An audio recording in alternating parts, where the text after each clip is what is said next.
Então, vamos estudar. Que coisa boa. Nós terminamos o episódio passado com um Davi diferente. Aquele Davi paciente, aquele Davi que tinha agido com uma sabedoria tão grande relacionada ao rei Saul. Aquele Davi que poderia ter acabado com Saul, não acaba com Saul. E nós vemos que Davi agora quer acabar com Nabal. Ele pega as armas, ele convida homens para acabarem com Nabal. Se você acompanhou o episódio passado, sabe detalhes aqui porque estamos fazendo isso. Mas é isso.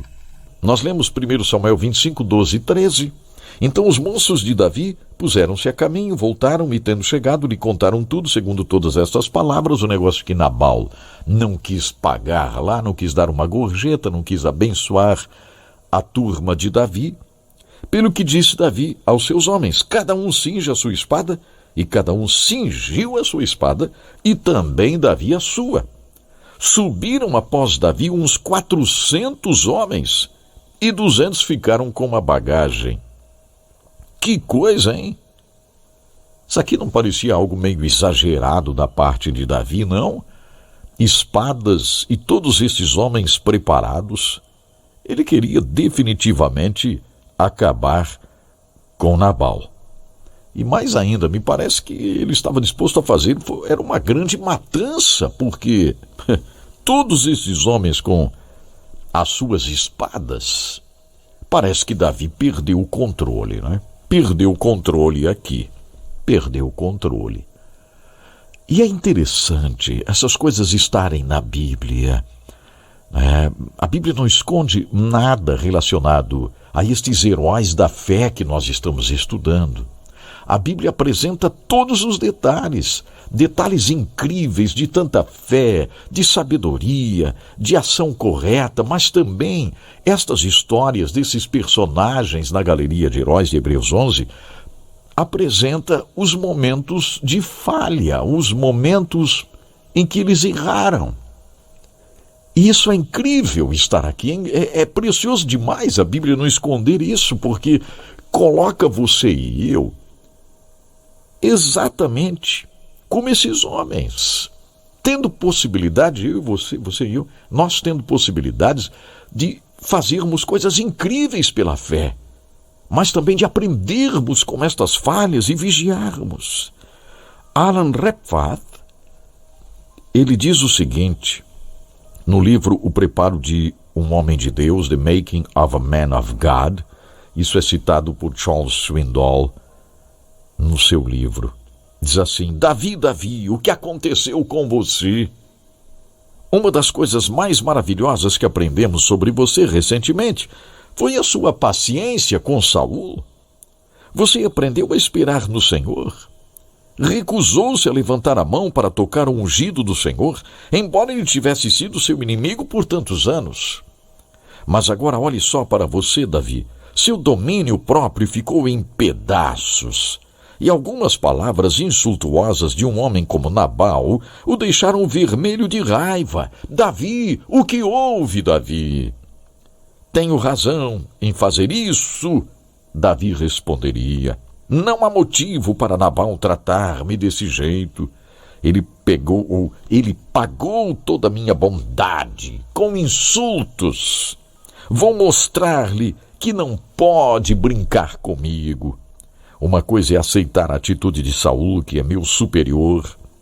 Mas desse tipo de homem, esse indivíduo arrogante precisa de uma lição. Interessante o que Alan Repfath escreve, porque é exatamente isso que nós estamos vendo aqui, nessa história. Então, foi uma ira que se revelou. Não é verdade? Uma ira. Bom, nas terras da família de Nabal, vamos observar Abigail, a esposa de Nabal. Não é verdade? Esta poderia ser para ela a melhor oportunidade de livrar-se de um perdedor odioso como seu marido. ela fica sabendo, pelos servos de Davi, ela fica sabendo que Davi ia acabar com ele. Abigail fica sabendo pelos servos dela, lá da casa dela, que Davi ia acabar com Nabal. Ela poderia dizer algo espiritual, né, como: será melhor orar por ele, pelo Nabal. Mas já dava para se ouvir os cavalos chegando, não é verdade? Talvez a carne de Abigail fosse pensar assim: afinal de contas, Nabal procurou isso, e agora ele vai pagar o preço, não é? Esta é a minha chance de ver este homem tão arrogante, tão depravado, se ir. Mas não é isso que acontece, minha gente. Não é isso. 1 Samuel 25, versos 14 ao 17, diz assim: Nesse meio tempo, um dentre os moços de Nabal o anunciou a Abigail, mulher deste, dizendo: Davi enviou do deserto mensageiros a saudar a nosso Senhor, porém este disparatou com eles. Aqueles homens, porém, nos têm sido muito bons e nunca fomos agravados por eles. E de nenhuma coisa sentimos falta em todos esses dias de nosso trato com eles, quando estávamos no campo. De muro em redor nos serviram, assim de dia como de noite, todos os dias que estivemos com eles, apacentando as ovelhas. Agora, pois, considera e vê o que hás de fazer, porque já o mal está de fato determinado contra o nosso Senhor e contra toda a sua casa. E ele é filho de Belial, e não há quem lhe possa falar. Estão vendo só? Assim era Nabal, filho de Belial, e ninguém podia falar com ele. Esse era Nabal. O próprio servo, aqui um dos moços de Nabal, que foi falar com Abigail, lembram? A esposa bondosa, bela. Ele diz: fale com Nabal, porque eu não posso falar com ele. Ninguém pode falar com ele. É filho de Belial. Que coisa, hein? Esta foi a mensagem recebida por Abigail, que já mencionamos em episódios passados. É interessante quando alguém é inacessível, né? Esse Nabal aqui era inacessível. Não dava para falar com ele. Você conhece alguém assim? Inacessível. Alguém que todo mundo tem medo.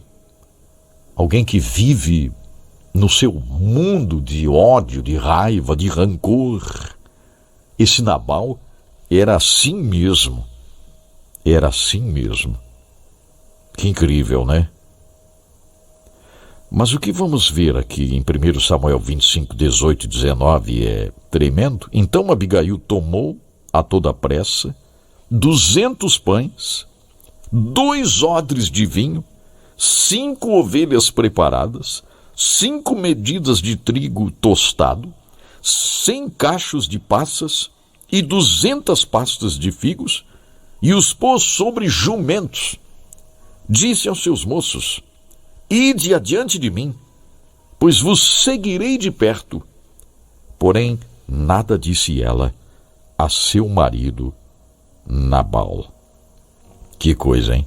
200 pães. 200 pães. 2 odres de vinho. 5 ovelhas preparadas. E assim vai. Olha só. Que coisa tremenda. Esta mulher resolve fazer um banquete. Para quem? Bom, vamos ver. Ela nem sequer avisa o seu marido, né? Nem fala nada. Nem fala nada. Quantas mulheres por aí não podem nem falar com os esposos, porque se falar alguma coisa, dá problema, né? Dá problema. Então, viu, meus amigos, isso aqui é uma lição para nós todos. Temos que ser homens bondosos, né? Homens que sabem ouvir, não dizer não. Olha só, não ficar dizendo não a todo momento, sem pensar. Vamos lá? Não. Vem aqui? Não. Dá pra gente fazer isso? Não. Não.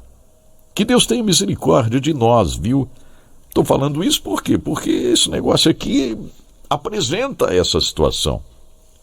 Abigail não podia nem falar com ele.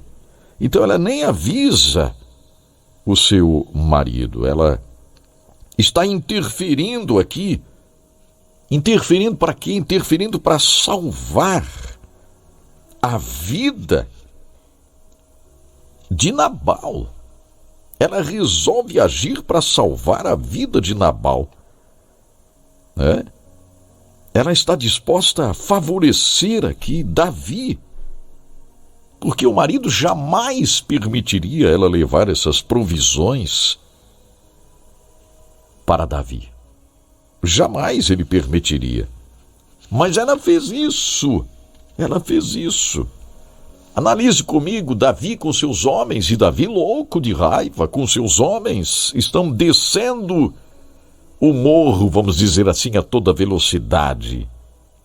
A única coisa que faz mais barulho do que os cascos dos cavalos é o estômago deles roncando de fome, porque todo esse pessoal estava com uma fome tremenda. A ira vai se aprofundando cada vez mais. 1 Samuel 25, 20 e 23. Enquanto ela, cavalgando num jumento, descia encoberto pelo monte, Davi e seus homens também desciam, e ela se encontrou com eles.